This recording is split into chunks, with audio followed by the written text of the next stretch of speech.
ମନେ ମନେ ସ୍ଥିର କରିନେଲି ଆଉ କେବେ କବିତା ଲେଖିବି ନାହିଁ।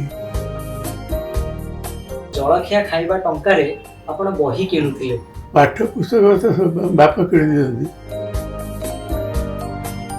କୋଉଟା ଶ୍ରେଷ୍ଠ ବହି ବୋଲି ଆପଣ ଭାବନ୍ତି? ଶ୍ରେଷ୍ଠ ବହିର ସଂଜ୍ଞା ବଦଳି ଯାଇଛି। ଚର୍ଚ୍ଚିତ ଉପନ୍ୟାସ ପ୍ରେମିକା। ମୁଁ ସେ ଉପନ୍ୟାସ ଲେଖିନଥାନ୍ତି ଆଜ୍ଞା। ଯଦି ମୋ ଉପରେ ଚାପ ପ୍ରବଳ ହେଇନଥିଲା। ପ୍ରେମର ସଂଜ୍ଞା କ'ଣ ଦେବେ? ଜୀବନର ଏକ ଦିବ୍ୟ ଅନୁଭୂତି। ଆଉ ଜଣେ ଲେଖିକା ଯିଏ ସିଏ ମଧ୍ୟ ସେମିତି ଲେଖୁଥିଲେ, ଆପଣଙ୍କ ଭିତରେ ଗୋଟେ ପ୍ରତିଦ୍ୱନ୍ଦିତା ଲାଗୁଥିଲା, ସେମିତି କିଛି ଅଛି? ଆର ସତ୍ୟତା କିଛି ଅଛି? ଏଇଟା ଭୁଲ। ପ୍ରତିଭା ରାୟ ମ୍ୟାଡ଼ାମ ବି ଲେଖୁଥିଲେ, ତାଙ୍କ ବିଷୟରେ ଆପଣ କ'ଣ କହିବେ ତାଙ୍କ ଲେଖାଙ୍କୁ ନେଇକି? ସେ କିଛି ଲେଖୁନଥିଲା। କିଛି ଲେଖୁନଥିଲେ।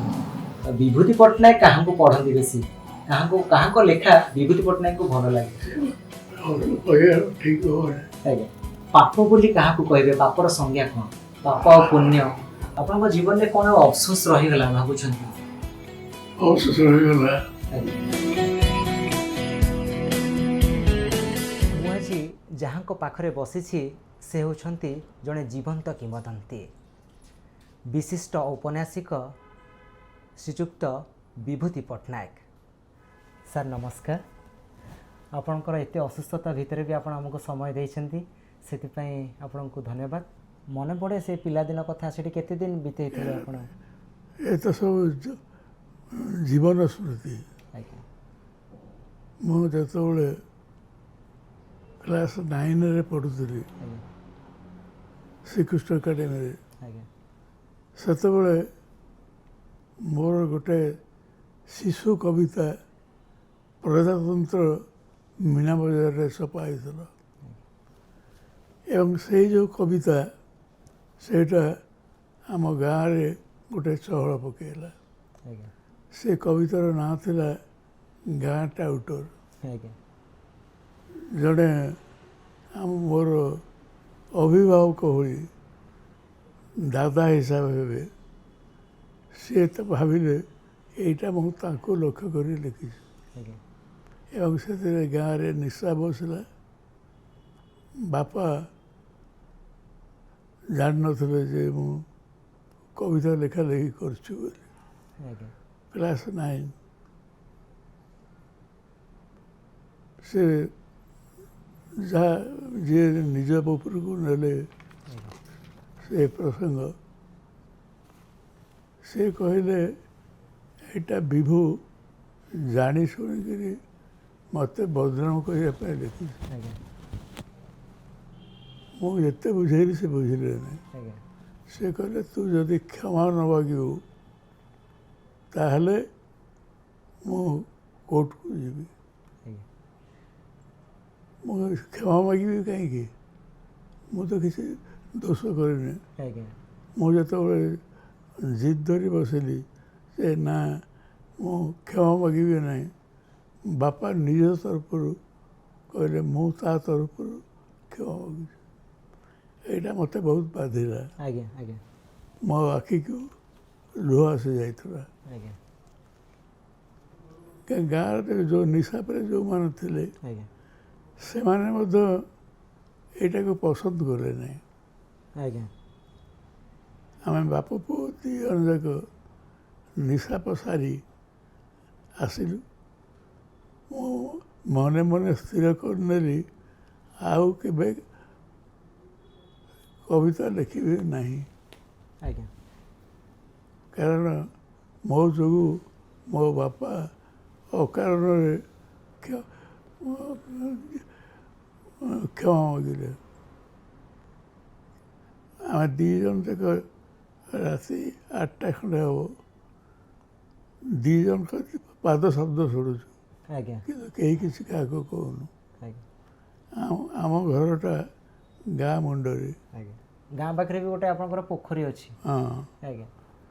ସେ ପୋଖରୀ ତୁଠରେ ବାପା କହିଲେ ତୁ ଯାହା ଲେଖିଛୁ ଠିକ୍ କରିଛୁ, ଠିକ୍ ଲେଖିଛୁ, ତୁ ଆହୁରି ଲେଖିଯା, କିଛି ଚିନ୍ତା କରନା।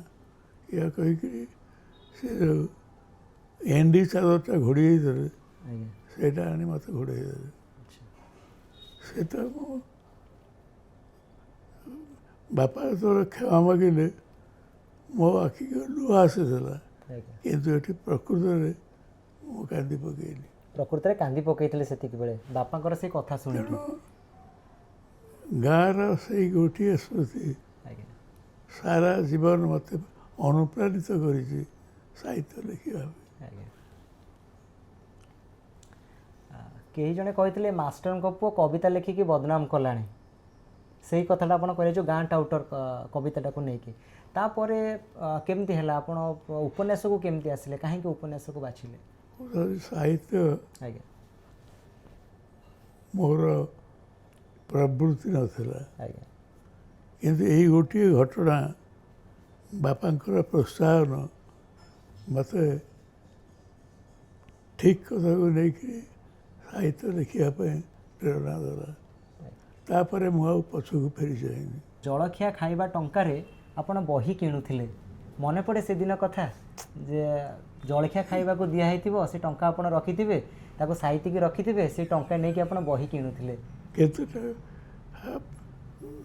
ଚାରଣା ଆଠଣା ଦିଏ ବୋଉ। ଆଜ୍ଞା ଆଜ୍ଞା ମୁଁ ତାକୁ ପାଠ୍ୟ ପୁସ୍ତକ ତ ବାପା କିଣି ଦିଅନ୍ତି, ଆଜ୍ଞା ଅପାଠ୍ୟ ସାହିତ୍ୟ ପୁସ୍ତକ ମୁଁ କିଣେ। ବନମାଳୀ ଷ୍ଟୋର ବୋଲି ଗୋଟିଏ ବହି ଦୋକାନ ଥାଏ, ଆଜ୍ଞା ଯେ ବହିର ଅର୍ଡ଼ର ରଖନ୍ତି। ପାଠ୍ୟ ପୁସ୍ତକ ବିନା ଅପାଠ୍ୟ ପୁସ୍ତକ ନୁହଁ, କିନ୍ତୁ ସାହିତ୍ୟ ପୁସ୍ତକ ନୁହଁ। ସେତେବେଳେ ବହି ଦାମ ବି ବହୁତ ଶସ୍ତା ଥିଲା, 8 ଅଣା 10 ଅଣା ପଡ଼ିଲା। ଆଜ୍ଞା ଆଜ୍ଞା ଗୋପାଳ ଚନ୍ଦ୍ର ମିଶ୍ରଙ୍କର କବି ଗୋଟେ କବିତା ବହି ଆଣିବା ପାଇଁ ବରାଦ ଦେଇଥିଲି। ଆଜ୍ଞା ସେ ବହିର ଦାମ 10 ଅଣା। ସେ ବହିଟା ଆସିଲା କି ନାହିଁ ଜାଣିବା ପାଇଁ ମୁଁ ଯେଉଁଦିନ ଗଲି ତାଙ୍କ ପାଖକୁ, ତାଙ୍କ ଦୋକାନକୁ, ସେ ବହି ତ ଆଣିନଥିଲେ। ସେ କହିଲେ ତମେ ସେ ବହି ସବୁ ପଢ଼ିବା କଥା, ସେପାରି ପିଆର ଗାଁ, ଆଜ୍ଞା ଆଜ୍ଞା ଏ ଗୀତ ବହି କାହିଁକି ତମେ ପଢ଼ୁଛ? ମୋ ପାଖରେ ଯିଏ ବସିଥିଲେ ସେ ଷ୍ଟୋର ଜଣେ ହୃଷ୍ଟପୃଷ୍ଟ କଳା ରଙ୍ଗର ଲୋକ, ଆଜ୍ଞା ସେ ହୋ ହୋ ହୋଇ ହସି ଉଠିଲେ। ସେ କହିଲେ ହସ କ'ଣ, ଆମେ ତମ ବହି ବିକୁଛୁ, ତମେ ଆମ ଛାତ୍ର ଲେଖକ ବହି ଛାପ। ଆଜ୍ଞା ସେ କହିଲେ ଏ କ୍ଲାସ୍ 9ରେ ପଢ଼ୁଛି, ସେ କ'ଣ ଲେଖିବ, ଆମେ କ'ଣ ଛାପିବୁ? ଯଦି ସେ ଡିଟେକ୍ଟିଭ ଉପନ୍ୟାସ ଲେଖିବେ ତାହେଲେ ଆମେ ଛାପିବୁ। ଛାପିବୁ। ଆଜ୍ଞା ତମେ କ'ଣ ଡିଟେକ୍ଟିଭ ଉପନ୍ୟାସ ଲେଖିପାରିବ? ଆଚ୍ଛା, ମୁଁ ହଁ କହିଲି ଆପଣ ହଁ କହିଥିଲେ ଏବଂ ଲେଖିକିରି କ୍ଲାସ୍ 10ରେ ଗପର ସେ ଉପନ୍ୟାସର ପାଣ୍ଡୁଲିପି ପଠାଇଦେଲି। ଆଜ୍ଞା ସେ ଛପା ହେବ ବୋଲି ମୋର ବିଶ୍ୱାସ ନଥିଲା। ଆଚ୍ଛା ତେଣୁ ମୁଁ ଆଉ କେବେ ପ୍ରକାଶ ବୁକ୍ଷ୍ଟୋରକୁ ପଚାରିନି ଆଜ୍ଞା ଯେ ସେ ବହି ଛପା ହେଲା କି ନାହିଁ।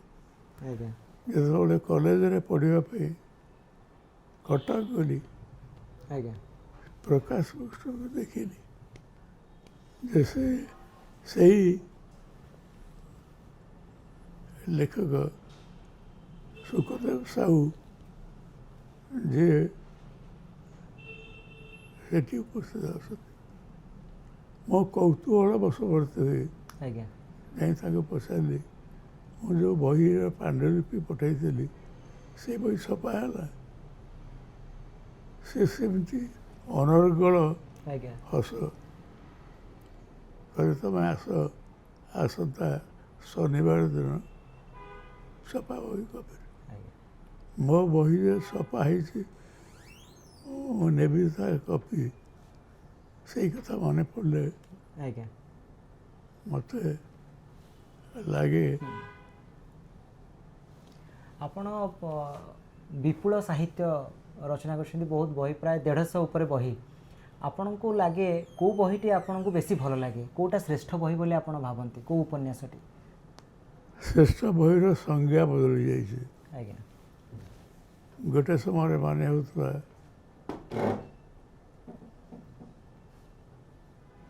ଏଇ ଯେଉଁ ବହି ଚପଳ ସନ୍ଧ୍ୟା ଆଜ୍ଞା ଗର୍ଜାତ ଆନ୍ଦୋଳନର ପୃଷ୍ଠଭୂମିରେ ଲେଖା ହେଇଛି, ଆଜ୍ଞା ସେଇଟା ମୋର ଶ୍ରେଷ୍ଠ ବହି। ଆଜ୍ଞା କିନ୍ତୁ ଏବେ ମୋର ସେ ଧାରଣା ବଦଳିଛି। ମୋର ମନେ ହେଉଛି ନଅଙ୍କ ଦୁର୍ଭିକ୍ଷ ଉପରେ ଆଧାରିତ ଆଜ୍ଞା ଓଡ଼ିଶାର ଯେଉଁ ସବୁ ପରିବର୍ତ୍ତନ ଆସିଲା, ଆଜ୍ଞା ସେ ପରିବର୍ତ୍ତନକୁ କେନ୍ଦ୍ର କରି ମୁଁ ଯେଉଁ ଉପନ୍ୟାସ ଲେଖିଛି ସେଇଟା ପ୍ରକୃତରେ ମୋର ଶ୍ରେଷ୍ଠ ବହି। କିନ୍ତୁ ବଧୂ ନିରୁପମା ବି ଆପଣଙ୍କର ଅନ୍ୟତମ ଶ୍ରେଷ୍ଠ ଉପନ୍ୟାସ, ଲୋକପ୍ରିୟ ବହି। ଲୋକପ୍ରିୟ। କାହାଙ୍କୁ ଦେଖିକି ଆପଣ ସେଠି ଲେଖିଥିଲେ? କାହାଙ୍କୁ ଦେଖିକି ଆପଣ ଲେଖିଥିଲେ? ସେମିତି କିଛି ନାହିଁ? ନା, ସେଇଟା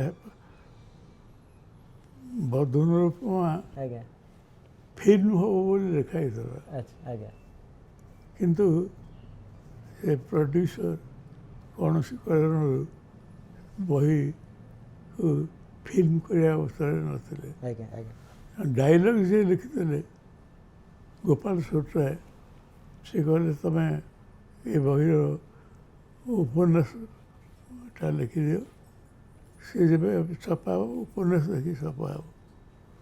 ଏବଂ ସେ ବହି ସେ ସମୟରେ ସହଳ ପକାଇଥିଲା। ଅଧିକାଂଶ ଲେଖା ଆପଣ କେଉଁ ସମୟରେ ଲେଖନ୍ତି? ମାନେ ସକାଳୁ ନା ରାତିରେ ନା ସେମିତି କିଛି ନଥାଏ? ଯେତେବେଳେ ଲେଖା ଆସେ ସେତେବେଳେ ଲେଖନ୍ତି? ଲେଖିବାର ପ୍ରେରଣାଟା ଆଜ୍ଞା ନିଜ ଭିତରୁ ଆସେ। ଆଜ୍ଞା ମୁଁ ସଫଳ ସନ୍ଧ୍ୟା ଲେଖିଲା ବେଳେ ଆଜ୍ଞା ଢେଙ୍କାନାଳର ପ୍ରଜା ଆନ୍ଦୋଳନ ଆଜ୍ଞା ଆଜ୍ଞା ମୋ ଆଖି ଆଗରେ ଥିଲା। ଅନେକ ଜାଣନ୍ତି ନାହିଁ, ମୁଁ ପ୍ରଥମେ ଇତିହାସକୁ ନେଇ ପିଜି କରିଥିଲି ଆଜ୍ଞା ଏବଂ ସେଇ ବହି ଚପଳ ସନ୍ଧ୍ୟା ହେଉଛି ପ୍ରଥମ ବହି ଯିଏକି ଗର୍ଜାତ ଆନ୍ଦୋଳନକୁ ନେଇ ଲେଖା ହେଇଥିବା ହେତୁ ସାରା ଓଡ଼ିଶାରେ ଚହଳ ପକାଇଥିଲା। ଆଜ୍ଞା ଆପଣ ଜେଲ୍ ଯାଇଛନ୍ତି, ଏକଥା ବହୁତ କମ୍ ଲୋକ ହୁଏତ ଜାଣିଥିବେ। ନାଇଁ, ସୀମା ଆନ୍ଦୋଳନ ବେଳେ ଆଜ୍ଞା ସମସ୍ତେ ଜାଣିଛନ୍ତି। ଆଜ୍ଞା ଆପଣଙ୍କୁ କାହିଁକି ଜେଲ୍ ଯିବାକୁ ପଡ଼ିଥିଲା? ସୀମା ଆନ୍ଦୋଳନ ଭାଗ ନେଇଥିଲି, ଆଇନ ଆନ୍ଦୋଳନ କରିବାକୁ ପଡ଼ିଥିଲା ଏବଂ ସୀମା ଆନ୍ଦୋଳନରେ ନେତୃତ୍ୱ ମୋତେ ନେବାକୁ ହେଇଥିଲା ଆଜ୍ଞା ଏବଂ ସେଇ ନେତୃତ୍ୱ ନେଇଥିଲି ବୋଲି ମୋ ଭିତରେ ଏକ ଜାଗତିକ ମୋ ଜୀବନର ଧାରା ବଦଳିଗଲା। ଆପଣ ସୋସିଆଲିଷ୍ଟ ପାର୍ଟିର ନେତୃତ୍ୱ ନେଉଥିଲେ, ଯାହା କଥା କହୁଛନ୍ତି, ସେଠି ଗୋଟେ ଲାଇବ୍ରେରୀ ଥିଲା, ସେଇ ପାର୍ଟି ଅଫିସରେ ଗୋଟେ ଲାଇବ୍ରେରୀ ଥିଲା। ସେ ଲାଇବ୍ରେରୀ ବିଷୟରେ କ'ଣ କହିବେ? ସେଠି ଗୋଟେ ଆପଣ ବହି ଦେଖିଥିଲେ? ମୁଁ ଯେ ରାଜନୀତି ଭିତରକୁ ଆସିଲି, ଆଜ୍ଞା ତାର ପ୍ରଧାନ କାରଣ ସୀମା ଆନ୍ଦୋଳନ। ସୀମା ଆନ୍ଦୋଳନ ସୀମା ଆନ୍ଦୋଳନରେ ଭାଗ ନେଇ ଆଜ୍ଞା ସାରଙ୍ଗଧର ଦାସ, ଆଜ୍ଞା ଗୁଜରାଟ ଆନ୍ଦୋଳନର ଗାନ୍ଧୀ, ସେ ମୋ ସାଙ୍ଗରେ ଜେଲରେ ଥିଲେ। ଆଜ୍ଞା ଯେତେବେଳେ ମୁଁ ଜେଲରୁ ଖଲାସ ହେଲି, ସେତେବେଳେ ସେ ମୋତେ କହିଲେ, ବିଭୂତି, ତମେ ଯଦି ଆନ୍ଦୋଳନରେ ଭାଗ ନେଉଛ, ଭାରତୀୟ ସମାଜବାଦୀ ଆନ୍ଦୋଳନରେ ଭାଗ ନେବ, ମୁଁ ତୁମକୁ ପାର୍ଟିର ଆକ୍ଟିଭ ମେମ୍ବର କରିନେବି। କୃଷକର ଦାୟିତ୍ୱ ମୋତେ ଆସ୍ତେ ଆସ୍ତେ ସମାଜବାଦୀ ଆନ୍ଦୋଳନ ପ୍ରତି ମଧ୍ୟ ଆକୃଷ୍ଟ କଲା। ସାରଙ୍ଗଧର ଦାସ, ସେ ଥିଲେ ଢେଙ୍କାନାଳ ଜିଲ୍ଲାର ସୋସିଆଲିଷ୍ଟ ପାର୍ଟିର ଲୋକସଭା ସଦସ୍ୟ ଆଜ୍ଞା ଏବଂ ସେ ହିଁ ମୋ ସାହିତ୍ୟିକ ଧାରା ବଦଳେଇ। ଓଡ଼ିଆ ବଜାର ସୋସିଆଲିଷ୍ଟ ପାର୍ଟି ଅଫିସରେ ପ୍ରଥମେ ଦାୟିତ୍ୱ ଦିଆଯାଇଥିଲା ପାର୍ଟି ଲାଇବ୍ରେରୀକୁ ଆଜ୍ଞା ଇଏ କରିବା ପାଇଁ ପାର୍ଟି ଲାଇବ୍ରେରୀକୁ ସଜାଡ଼ିବା ପାଇଁ ତା ଦାୟିତ୍ୱ ଦେଇଥିଲେ ଆପଣଙ୍କୁ ଏବଂ ସେଇ ସଂଗଠିତ କରିବା ପାଇଁ। ଦାୟିତ୍ୱ ନେଇ ଆଜ୍ଞା ମୋତେ ପ୍ରଥମେ ପାର୍ଟି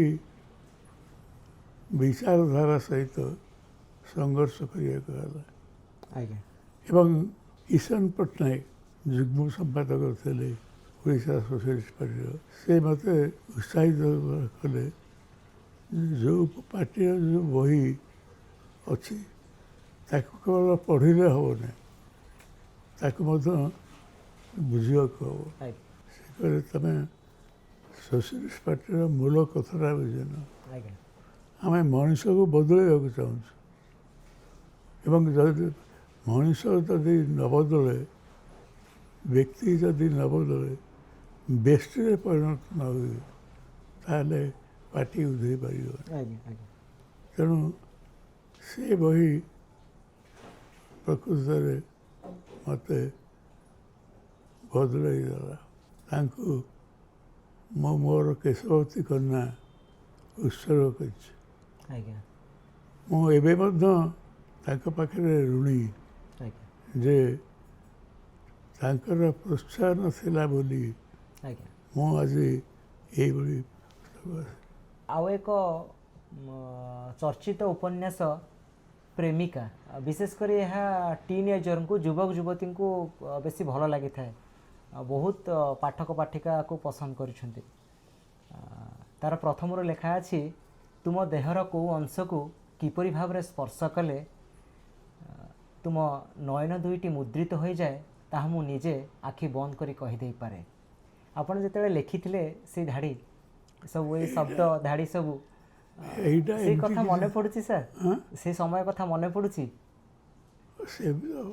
84 ମସିହା କଥା ଯେତେବେଳେ ଲେଖିଲେ ସେ ଉପନ୍ୟାସଟି, କ'ଣ ଭାବୁଥିଲେ? କେତେ ଦିନରେ ତାକୁ ଶେଷ କରିଥିଲେ? ତାର ପ୍ରଥମ ଚାପ୍ଟରଟା ଆଜ୍ଞା ଝଙ୍କାରରେ ବାହାରିଥିଲା। ଆଜ୍ଞା ମୁଁ ସେ ଉପନ୍ୟାସ ଲେଖିନଥାନ୍ତି ଆଜ୍ଞା ଯଦି ମୋ ଉପରେ ଚାପ ପ୍ରବଳ ହେଇନଥାନ୍ତା। କିଏ ଚାପ ପକେଇଲେ? ପାଠକମାନେ। ପାଠକମାନେ ଚାପ ପକେଇଲେ ଆପଣଙ୍କ ଉପରେ ଯେ ଆଜ୍ଞା ଏଇଟାକୁ ଏକ୍ସଟେଣ୍ଡ କରୁ, ଏକ୍ସଟେଣ୍ଡ କରିବା ପାଇଁ।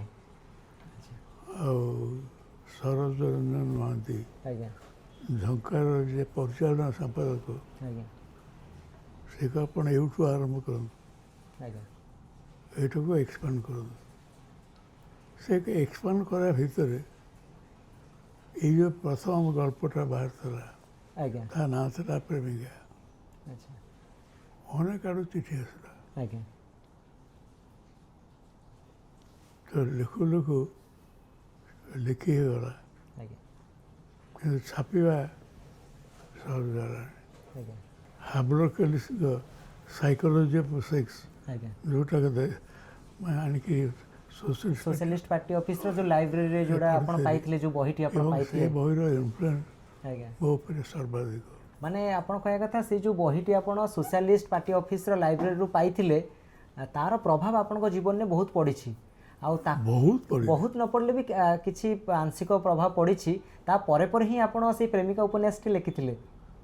ସେ ପ୍ରେମିକା ଉପନ୍ୟାସ ଅଛି କ'ଣ? କିନ୍ତୁ ସେଇଟା ବହୁତ ପାଠକୀୟ ଆଦୃତି ପାଇଛି। ହଁ, ତା କାରଣ ହେଉଛି ଆଜ୍ଞା ଧୂପ ଯେମିତି ଆଜ୍ଞା ଗୋଟେ ସମୟରେ ମାୟାଧର ମାନସିଂହଙ୍କର, ଆଜ୍ଞା ଧୂପ ଯୁବକ ଯୁବତୀମାନଙ୍କ ପାଇଁ ଆଜ୍ଞା ତା ଲାଇନ୍ ସବୁ ଆମେ ମୁଖସ୍ଥ କରି, ଆଜ୍ଞା ଏଇ ସହକାର ତଳେ ପ୍ରିୟାର ଭାବ ବେଡ଼ିଥିବ ମୋର ଗଳେ, ଆଜ୍ଞା କିନ୍ତୁ ତାର ରିଏଲିଟି କିଛି ନାହିଁ। ରିଅଲିଟି କିଛି ନାହିଁ। ଆପଣ ପ୍ରେମର ସଂଜ୍ଞା କ'ଣ ଦେବେ? ପ୍ରେମ ହେଉଛି ଜୀବନର ଏକ ଦିବ୍ୟ ଅନୁଭୂତି। ଜୀବନର ଏକ ଦିବ୍ୟ ଅନୁଭୂତି ହେଉଛି ପ୍ରେମ। ଯେଉଁମାନଙ୍କ ଜୀବନରେ ପ୍ରେମ ନାହିଁ, ଆଜ୍ଞା କେବଳ କାମ ଅଛି, ଆଜ୍ଞା ସେମାନଙ୍କ ଜୀବନ ବ୍ୟର୍ଥ।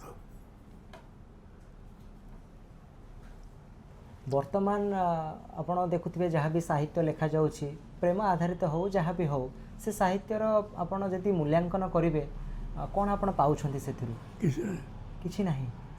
ସଫଳ ସନ୍ଧ୍ୟାରେ ପ୍ରେମ ଅଛି, ଆଜ୍ଞା ବଧୂ ନିରୁପମରେ ପ୍ରେମ ଅଛି, ଆଜ୍ଞା ବଧୂ ନିରୁପମରେ ବିବାହିତ ପ୍ରେମ, ଆଜ୍ଞା ସଫଳ ସନ୍ଧ୍ୟାରେ ପ୍ରେମିକାକୁ ପାଇବା ପାଇଁ ତୋଫାନୀକୁ ପାଇବା ପାଇଁ ଆଜ୍ଞା ରାଜାର ଷଡ଼ଯନ୍ତ୍ର, କିନ୍ତୁ ସେଥିପାଇଁ ସେ ବହି ପ୍ରସିଦ୍ଧ ନୁହଁ। ଆଜ୍ଞା ସେ ବହି ପ୍ରସିଦ୍ଧ ଯେଉଁଟା ସାମନ୍ତବାଦୀ ସମାଜ ବ୍ୟବସ୍ଥା ପ୍ରଥମ ମୁଁ ଏକ୍ସପୋଜ କଲି ଆଜ୍ଞା ଯେ ସମ୍ଭୋଗ ପ୍ରେମ ନୁହଁ, ଭୋଗ ନୁହଁ, ତ୍ୟାଗ ହିଁ ହେଉଛି ପ୍ରେମ। ତ୍ୟାଗ ହିଁ ହେଉଛି ପ୍ରେମ। ଆପଣ ଯେଉଁ ସମୟରେ ଲେଖୁଥିଲେ ସେ ସମୟରେ ଅନେକ ନାରୀ ଲେଖିକା ମଧ୍ୟ ଲେଖୁଥିଲେ। କୁହାଯାଏ ଯେ ଆପଣ ଗୋଟେ ଲେଖିଲେ ସେ ନାରୀ ଜଣକ ମଧ୍ୟ ଆଉ ଜଣେ ଲେଖିକା ଯିଏ ସିଏ ମଧ୍ୟ ସେମିତି ଲେଖୁଥିଲେ। ଆପଣଙ୍କ ଭିତରେ ଗୋଟେ ପ୍ରତିଦ୍ୱନ୍ଦିତା ଲାଗୁଥିଲା, ସେମିତି କିଛି ଅଛି? ଆର ସତ୍ୟତା କିଛି ଅଛି? ସେଇଟା ଭୁଲ କଥା। ଭୁଲ। ମୋ ବେଳରେ ଯେଉଁ ନାରୀମାନେ ଲେଖୁଥିଲେ ଆଜ୍ଞା ସେମାନେ ହେଲେ କଳ୍ପନା କୁମାରୀ ଦେବୀ, ଆଜ୍ଞା ବସନ୍ତ କୁମାରୀ ପଟ୍ଟନାୟକ, ଅମଡ଼ା ବାଟ, ଆଜ୍ଞା ବୀଣା ପାନି ମହାନ୍ତି ଆଜ୍ଞା ଗଳ୍ପ। ତେଣୁ ସେଥିରେ ସହିତ କିଛି ସମ୍ପର୍କ ନାହିଁ। ସେତେବେଳେ କେହି ନାରୀ ଲେଖିକା ଆସିନଥିଲେ। ଅବଶ୍ୟ ମୋ ଉପନ୍ୟାସ ପଢ଼ି ନାରୀମାନେ ପ୍ରଥମେ ଓଢ଼ଣା ଖୋଲି ପଦକୁ ଆସିଲେ। ପ୍ରତିଭା ରାୟ ମ୍ୟାଡ଼ାମ୍ ବି ଲେଖୁଥିଲେ, ତାଙ୍କ ବିଷୟରେ ଆପଣ କ'ଣ କହିବେ? ତାଙ୍କ ଲେଖାଙ୍କୁ ନେଇକି ସେ କିଛି ଲେଖୁନଥିଲା। ସେ କିଛି ଲେଖୁନଥିଲେ। ସେ ହେଲା ବର୍ତ୍ତମାନ ଯେଉଁମାନେ ହିରଣ୍ମୟ ମିଶ୍ର, ଆଜ୍ଞା ଯେଉଁମାନେ ତାଙ୍କର ଗୋଟେ ବହୁ ଚର୍ଚ୍ଚିତ ଯାଜ୍ଞସେନୀ ତ ପୌରାଣିକ ଉପନ୍ୟାସ, ଆଜ୍ଞା ତା ସହିତ ତାଙ୍କର ବର୍ଷା ବସନ୍ତ ବୈଶାଖ ଗୋଟେ ସେଇଟା କିଛି ଉପନ୍ୟାସ। ଆଜ୍ଞା ତାଙ୍କ ବହି ଆପଣ ପଢ଼ନ୍ତି? ପ୍ରତିଭା ରାୟ ମ୍ୟାଡ଼ାମଙ୍କର ତା ପବ୍ଲିସର ଯେ ମୋ ପବ୍ଲିସର ସିଏ ଏ ସୁଖଦେବ ସାହୁ, ଆଜ୍ଞା ଆଜ୍ଞା ନାଳନ୍ଦା ପ୍ରଥମ ଛାପିଥିଲା। ଆଜ୍ଞା ପାଠକ ତ ଆପଣଙ୍କ ବହି ପଢ଼ନ୍ତି, ଆମେ ବି ପଢ଼ୁ, ଆମେ ବି ପଢ଼ି ପଢ଼ି ଶିଖିଛୁ, ବୁଝୁଛୁ, ଜାଣୁଛୁ ସାହିତ୍ୟ କ'ଣ। ବହୁତ ଭଲ କଥା। କିନ୍ତୁ ଆମେ ଚାହିଁବୁ ବିଭୂତି ପଟ୍ଟନାୟକ କାହାଙ୍କୁ ପଢ଼ନ୍ତି ବେଶୀ? କାହାଙ୍କ ଲେଖା ବିଭୂତି ପଟ୍ଟନାୟକଙ୍କୁ ଭଲ ଲାଗେ? କହିବାର ଠିକ୍ ହେବନି। ଆଜ୍ଞା କାହାରି ସହିତ କାହାରି ତୁଳନା ହୁଏ ନା। ଆଜ୍ଞା ପ୍ରତିଭା ଯାହା ସବୁ ଲେଖିଛି ତା ଭିତରେ ଅଠାନ ଯୋଗ୍ୟ ବହି କିଛି ନାହିଁ। କ'ଣ କହିଲେ ସାର୍? ତେଣୁ ସେ ମୋଠୁ କ'ଣ ଶିଖିବା, ମୁଁ ତାଠୁ କ'ଣ ଶିଖିବି। ଆଜ୍ଞା ମୁଁ ହେଉଛି ସେଇ ଲେଖକ ଆଜ୍ଞା ଯିଏ ବାସ୍ତବବାଦୀ ଉପନ୍ୟାସ ଲେଖିଛି। ବର୍ତ୍ତମାନ ପିଢ଼ିର ଲେଖକ ଲେଖିକାମାନଙ୍କୁ ଆପଣ କ'ଣ କହିବେ? ମୁଁ କାହା ଉପରେ କିଛି କହିବାକୁ ଚାହେଁ, ଏପରିକି ପ୍ରତିଭା ବିଷୟରେ ମଧ୍ୟ ମୋର କୌଣସି ପ୍ରତିକୂଳ ପ୍ରତିକ୍ରିୟା ନାହିଁ। ଆଜ୍ଞା ଆପଣ ପାପ ବୋଲି କାହାକୁ କହିବେ? ପାପର ସଂଜ୍ଞା କ'ଣ? ପାପ ଆଉ ପୁଣ୍ୟ। ଆଜ୍ଞା ପ୍ରେମ ପାପ ନୁହଁ। ଆଜ୍ଞା କାହିଁକିନା ପ୍ରେମ ନଥିଲେ ଆଜ୍ଞା ଜୀବନ ମୂଲ୍ୟହୀନ। ଆଜ୍ଞା ରବୀନ୍ଦ୍ରନାଥଙ୍କର ଗୋଟେ ଗପ ଅଛି, ଆଜ୍ଞା ସେ ଲେଖିଛନ୍ତି ଯେ କୁନ୍ତଳା ଜନ୍ମ ହୋଇଥିଲା, ବାହା ହେଲା, ପୁଅ ଝିଅର ମା ହେଲା, ଆଜ୍ଞା ନାତି ନାତୁଣୀ ହେଲା, ଏବଂ ମଲା ପରେ ସେ ସେମାନଙ୍କ କାନ୍ଧରେ ଶ୍ମଶାନକୁ ଗଲେ, କିନ୍ତୁ ପ୍ରେମ କ'ଣ ହେଲା? ଆଚ୍ଛା ଆପଣଙ୍କ ଜୀବନରେ କ'ଣ ଆଉ ଅଫସୋସ ରହିଗଲା ଭାବୁଛନ୍ତି? ଅବଶେଷ ରହିଗଲା ଆଜ୍ଞା ଯେଉଁ ସୋସିଆଲିଷ୍ଟ ପାର୍ଟି ଆଜ୍ଞା ମୋ ଜୀବନର ଗତିଧାରା ବଦଳେଇଥିଲା, ଆଜ୍ଞା ଏବଂ ଯିଏ ଥିଲା କଂଗ୍ରେସର ଆଦର୍ଶ ବିକଳ୍ପ, ଆଜ୍ଞା ସେ ପାର୍ଟି କଂଗ୍ରେସରେ ମିଶିଗଲା ପରେ ଆଜ୍ଞା ସେ ଆଦର୍ଶ ଚାଲିଗଲା, ଯାହାଫଳରେ ବର୍ତ୍ତମାନ ବିଭିନ୍ନ ସାମ୍ପ୍ରଦାୟିକ ଦଳ କ୍ଷମତାକୁ ଆସିଲେ। ଯଦି ସୋସିଆଲିଷ୍ଟ ପାର୍ଟି ଭାଙ୍ଗି ନଥାନ୍ତା, ଆଜ୍ଞା ଯାହାର ନେତା ଥିଲେ ଜୟପ୍ରକାଶ ମହାରାଜ, ଆଜ୍ଞା ଡକ୍ଟର ରାମମୋହନ ଲୋହିଆ, ଆଚାର୍ଯ୍ୟ ନରେନ୍ଦ୍ର, ମାନେ କେତେ ବଡ଼ ବଡ଼ ରାଜନେତା ସେମାନେ ବର୍ତ୍ତମାନ ରାସ୍ତା ଖୋଜୁଛନ୍ତି କଂଗ୍ରେସ ଭିତରେ ଥାଏ।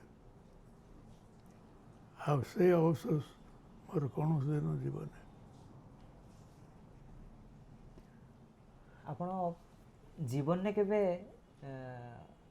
ମିଛ କହିଛନ୍ତି?